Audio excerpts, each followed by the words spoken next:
Well, I have Cern Basher back again because Cern thinks about things differently than everybody else, and he's really numbers oriented and likes to dig in. And who knows, maybe today's show will even get him off on some new tangents to try to develop some of these subjects deeper than I did. But it's my for many of you now almost famous, well, famous in my own mind, 2026 theory for Tesla. And for those who are new and haven't heard me talk about the 2026 theory, that is the idea that by 2026, the really big deals that Tesla is working on will all have executed and be in business, creating revenue. There's 10 of them. All of them will be doing some level that is quite substantial, and that this means Tesla's revenues, Tesla's income, and of course, the stock price will be way up there. I'm saying at least $1,200 a share. And that it doesn't take everything being something being crazy, but just everything executing nicely. So, Cern, thank you for coming on and being willing to go down my list of 10 to see where you are on these things. My pleasure. This should be fun. Okay. And what we're doing, Cern, is we're looking at them and we're saying, okay, what is the percent chance? You are obviously your whole business is in the investing world and investing for yourself, investing for others. And so one of the ways famously that people make decisions about their investments are, what are the chances that this is going to take place? What are the chances that there's a negative, there's something that will get in the way and keep it from taking place? Or what are the chances that the things people are doing now, the companies that you're supporting, maybe they'll run into a roadblock or competition that will cause a negative impact. So I've kind of done that same thing with these 10 items. And so I'm looking for, what do you think the chances are that each of these things will take place? You ready? Ready. All right, let's start. Number one, what percent chance do you think that Tesla will sell at least 2.4 million sexy vehicles in 2026? This does not count Cybertruck, does not count semi-truck, does not count the new Gen 3 vehicles. This is just the original four, Model S, Model 3, Model X, Model Y. 2.4 million. We're right now sitting at about 1.8 last year, run rate about 2 million right now. 2.4 million in 2026. Percent chance you think it'll happen? If those are still the only vehicles being sold, then 100%. Okay. If there are now other vehicles being sold, then it might be less, but the overall total will be higher than that. The overall total will be higher. Okay. Yeah. You're thinking that if the new Gen 3 vehicles come into play, now that would be 2026, so we might not be talking about many hundreds of thousands at that point. So in 2020, and also these will be different, lower cost cars, et cetera. This is only 400,000 more than now. So if you take 100%. 100%. All right. Yeah. Okay. All right. So number two, what percent chance do you think that Tesla will sell 250,000 Cybertrucks in 2026? I think that is also very high. I think we're still in the early stages of the ramp, and it remains to be seen, I think, what kind of challenges they may have this year. So my expectations are still pretty low for 2024. If there are major challenges, I think those get ironed out pretty nicely in 2025. And so if we're talking about 2026, I would assign, let's say, 80 or 90% chance to your number. Okay, to 250,000. All right. Number three, what percent chance do you think that the Tesla ships 20,000 megapacks at roughly $1.5 million each? This would be the 100% output from Lathrop and 100% output from the new Shanghai facility, which is under construction now and which is supposed to start ramping later this year. So that would be 20,000 megapacks at 1.5 million each, which is lower than today's price per megapack. Yeah, I don't have a problem with the pricing. I think that Lathrop has ramped slower, I think, than many of us thought it would. Although, again, there's a lag in the revenue recognition on all that. So this is a big challenge still in terms of wrapping our arms around that business. That Lathrop will be operating at pretty much full capacity by then. No problem with that. The ramp, I think, in China will go faster. China's able to ramp things seemingly a lot faster than we can in the US or in Germany. Will it be operating at full capacity by then? I think it's highly likely. So again, I would assign an 80 to 90% chance of that number. All Yep. right. And again, we haven't taken into consideration that there could be a third plant or Right. a fourth plant, or that Lathrop could be over capacity. In other words, they could be adding to the capacity at Lathrop. All right. So this is about 80, 90%. All right. Number 4, what percent chance do you think that they'll make just 40? I'm sorry, I shouldn't say just. What percent chance do you think that they'll make 40,000 semi-trucks? You may remember that Elon originally said that they would make 40,000 semi-trucks in 2024. I think it was it 20? It was either 23 or 24, but then they stopped production and they went out and got way more information from Pepsi and others that were using the trucks. But now he's saying that the ramp will start later this year in Reno. So the 40,000, normally you might think of it as being 2025, because if we start the ramp this year, but I'm saying 2026, just 40,000 in 2026. Do we know what the factory capacity is going to be for the Reno factory? Has that been a number that's been discussed? So which battery? No, for the semi factory in Reno, what's the capacity state of capacity for that factory? Yeah, how many batteries they're going to make in Reno? No, for the semi truck How itself. many the semi truck will take? I think it's Yeah. roughly 5. So it's 50 or 60, say, for a car. I think No, it's I'm sorry, not the batteries, but just the capacity of the factory to produce semi trucks. yes. What's the capacity of the factory that they're building in Reno? Do we know what the target, how many trucks, how many vehicles they can produce from No, that so factory? Tesla, nobody at Tesla, including Elon, has said, okay, my 40,000 is still in place. Yeah. So the 40,000 would be based on his previous statement and based also on a very small percentage of even the US market. US market is about 250,000. So this would be less than say the 25% that we normally think of. And the reason for a company wanting one of these is far greater than for a individual wanting one for their personal use. Yeah, no, I completely understand the rationale for the semi. I think it's going to be a great product. I think for whatever reasons, things have happened a lot slower than anybody would have hoped. I'm hopeful that they're getting on the right track, but until I think we see more evidence of that, I think it makes sense to be more cautious. And so I think I would give your number about a 50% chance of happening, 40,000.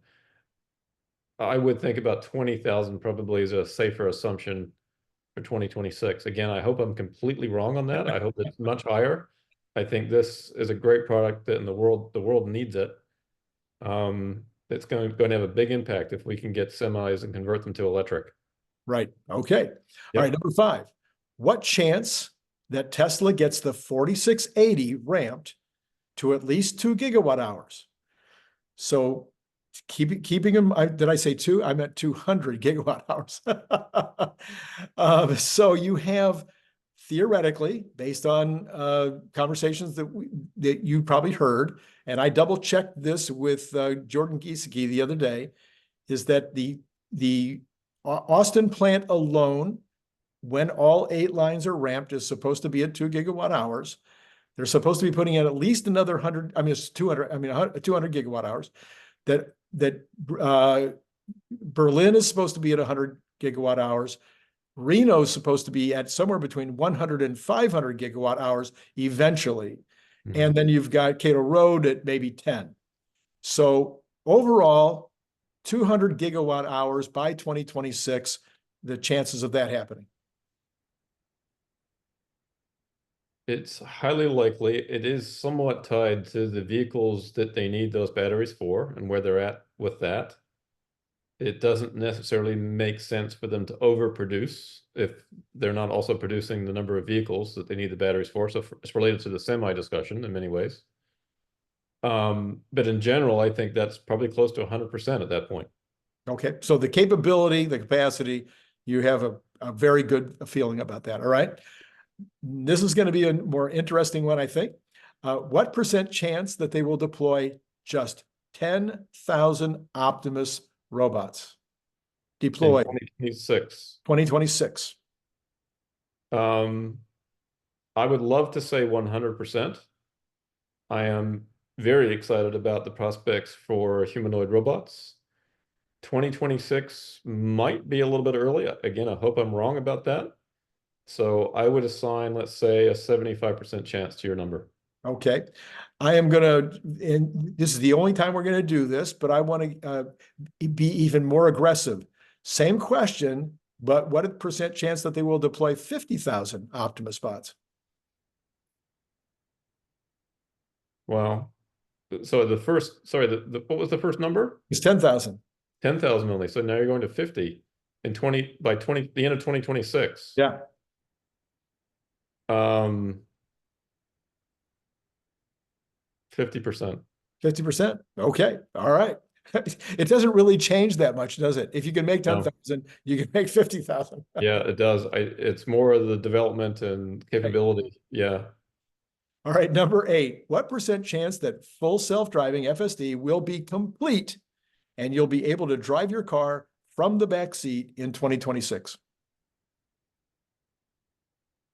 Well, this is a question with some nuance. I think that by then, I think it's highly likely that the technology is capable of it, but that's not enough, right? We need regulatory approval and other things, the software system to be developed to handle autonomous fleets and all this kind of stuff. So I would No, love not robotaxi now. We're only talking about FSD at this point. your personal vehicle. So just will you be able to? Let's take even regulation out of it, because some states have no regulations, like Florida. They don't have a regulation on it. They've specifically said they're excited to have it happen.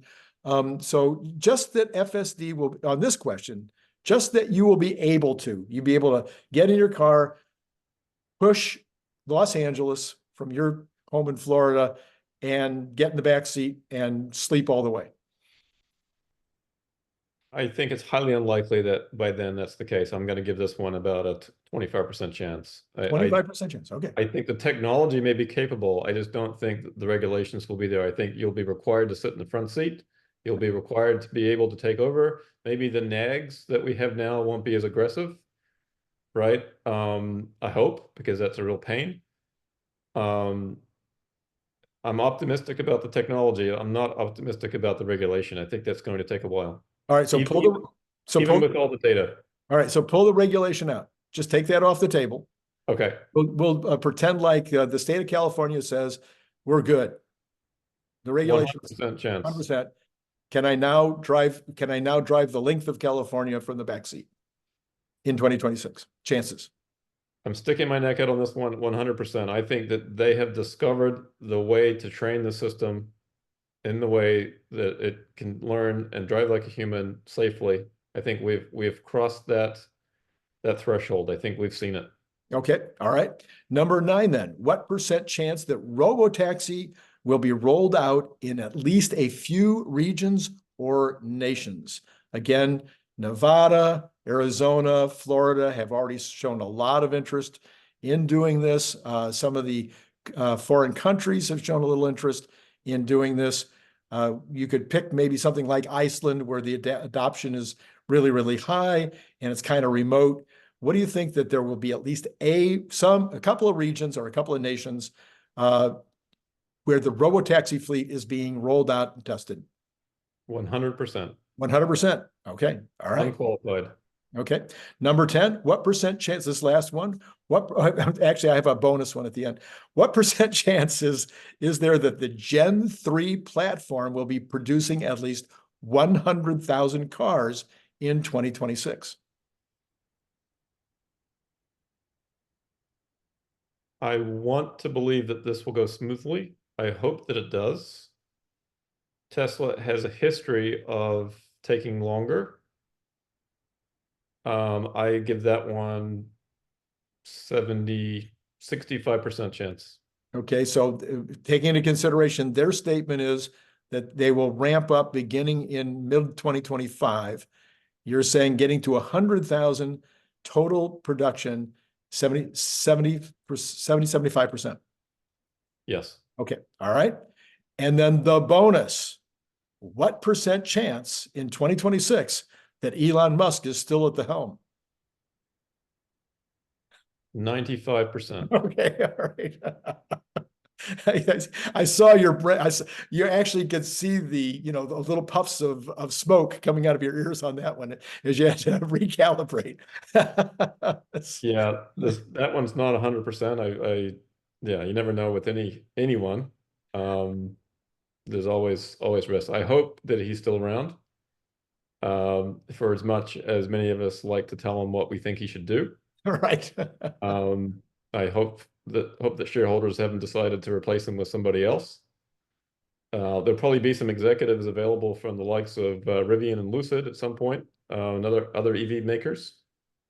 Whether those are worthy of hiring at Tesla, I guess remains to be seen. But yeah, I hope that Elon is around. Yeah.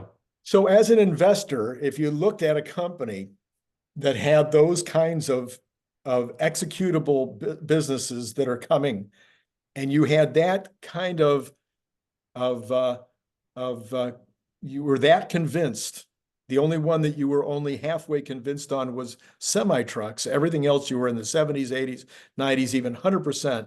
And you look at a company like that, and you're saying in a year and a half, in whatever it is, a little more than a year, and less than let's just call it 2 years. In 2 years from now, this company is going to be executing on these multi-hundred-billion-dollar businesses. I didn't even get into Dojo or some of the other ones, but insurance, et cetera. So when do you think the market starts to wake up to this reality?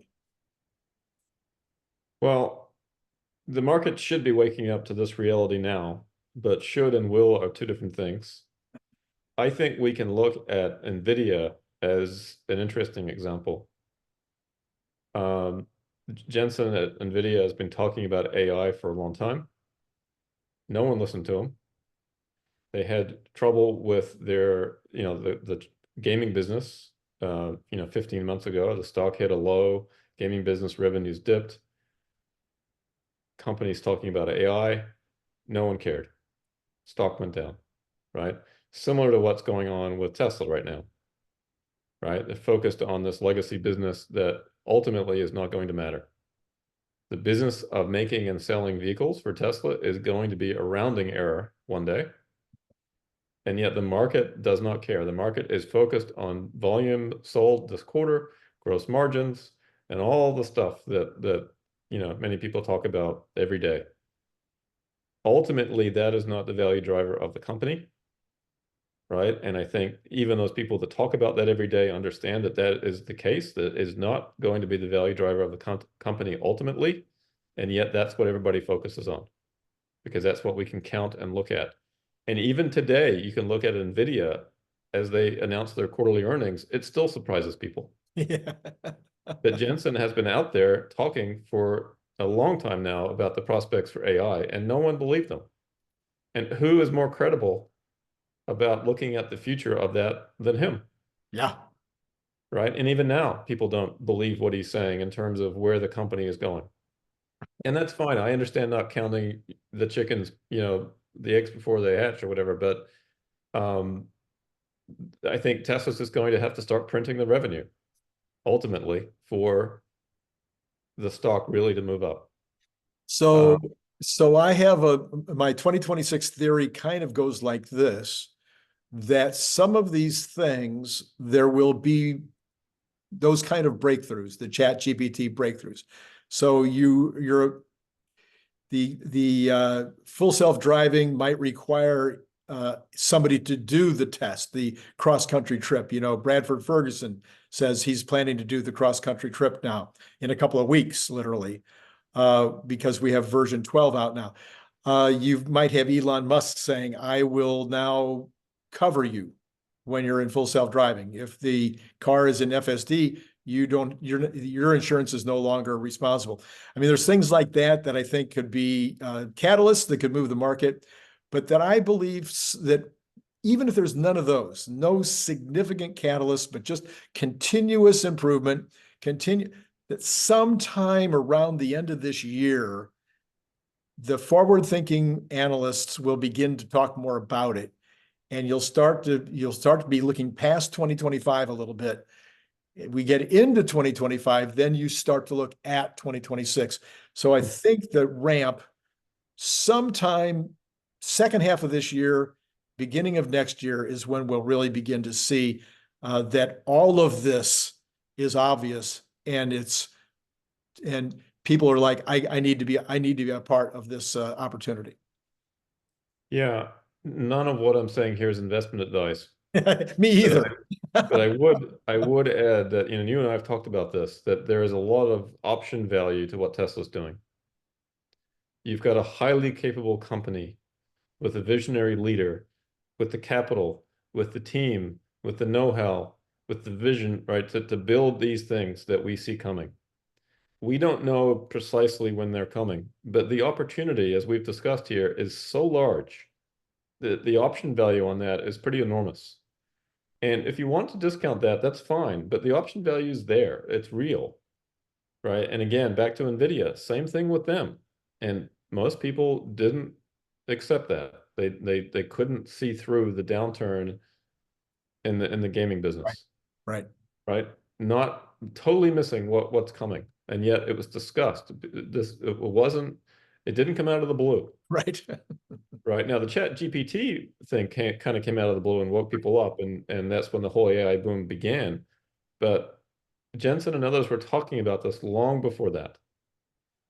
And just like we've been talking about robotaxi and humanoid bots and the opportunity there, we will one day look back and say, we were talking about that, right? We were telling people what's coming. And again, it's fine to discount that, but it is coming. And so it's just a matter of when. Right. When that gets reflected in the stock price remains to be seen. I'm hopeful, like you, that we have some moments that we can point to and say, look, the car drove itself across the country. And look at all these cool things that it does. It behaves like a human. It drives around the block and looks for a parking spot, just like a human driver does.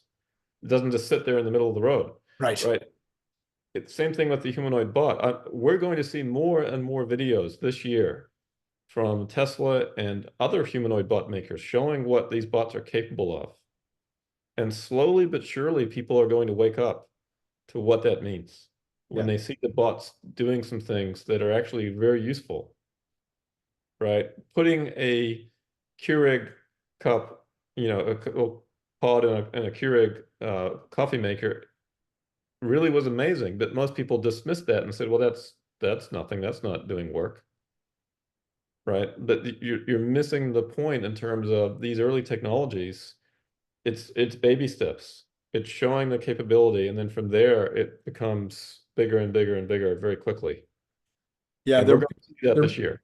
There might be a real disconnect too, even with major pundits and analysts and whatnot. There might be a disconnect also with regard to the bot, in that most of these folks have never actually worked in a factory, set up an automated line.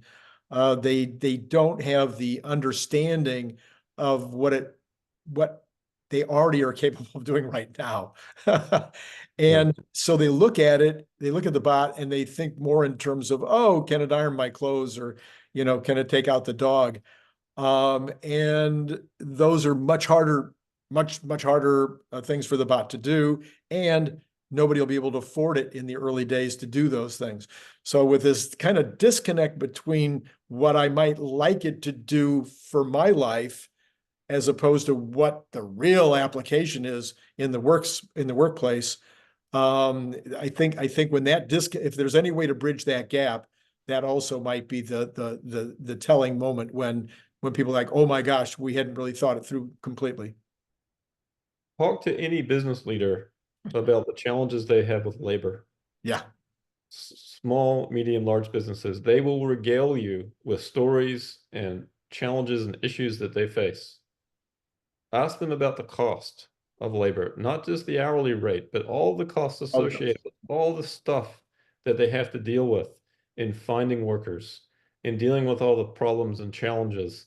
It is a massive issue that every single business leader immediately understands. Yep. It won't take much to convince business leaders that they should be looking at humanoid bots, Well, and I could, yeah, they should be looking at them now. yeah, I can tell you that one of my most recent clients was a t-shirt printing company.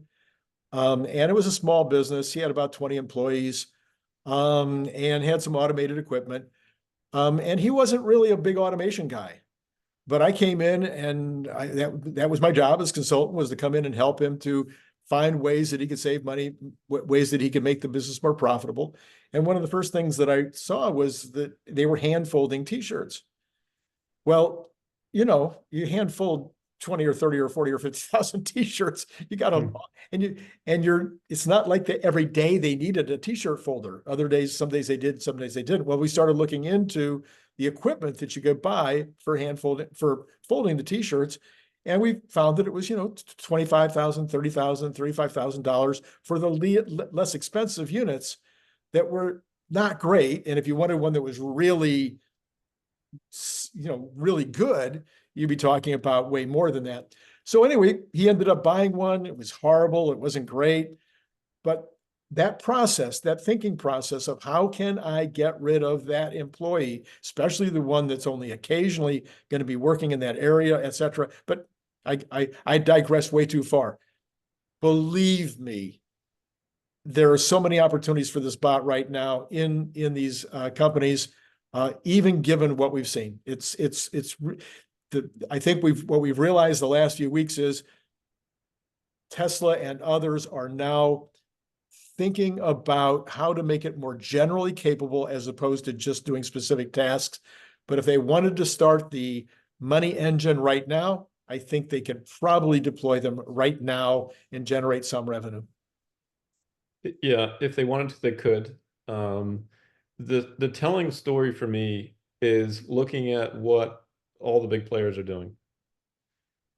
You can clearly see Yes. that NVIDIA is focused on this.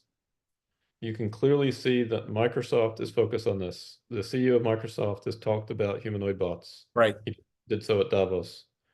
You can see that OpenAI is serious about this. Right. Amazon already is one of the largest deployers of robots in the world. Not humanoid bots, but just robots. Right. They'll probably have more robots in their company than they will have people at some point in the next few years. This is a trend that is obvious to me. Jensen at NVIDIA talks about $0 billion markets, right? For aspects of their business. And that's where they want to position their business. Yeah. This is a $0 trillion market. Yeah. Yeah. Okay, so I'm sorry, Jensen, but your $0 billion markets don't interest me, right? I'm more interested in $0 trillion market, right? Think a little bigger, Jensen, right? Right, and they are focused on this. Yes. They understand, right? If all this investment in AI and all these chips and all these AI systems has to be applied to something, right? And as great as ChatGPT is, and as great as AI is, it's going to be even greater when it's combined with something that can move and do things. And that's a car, and that's a robot. Right. Right. The value that unlocks is enormous when you add AI to those systems. And so that's what's coming. If the market doesn't believe it now, they will when the revenues start to flow for sure. But individual investors have the ability to think for themselves, right? And look into the future a little bit, Right. if they want to.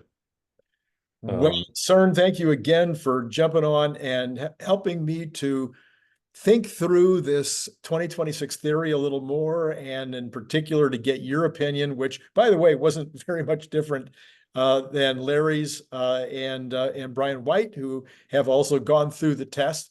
Again, very, very similar kinds of answers. And we'll see how it all plays out over the next couple of years, but it is definitely fun to speculate now. We will see how it plays out. It's going to be fascinating to watch. Every single week seems to bring about some new developments that are just amazing. Absolutely true. All right, sir. Thanks again for coming on. And to all of you out there, it's been great talking to you. Thank you.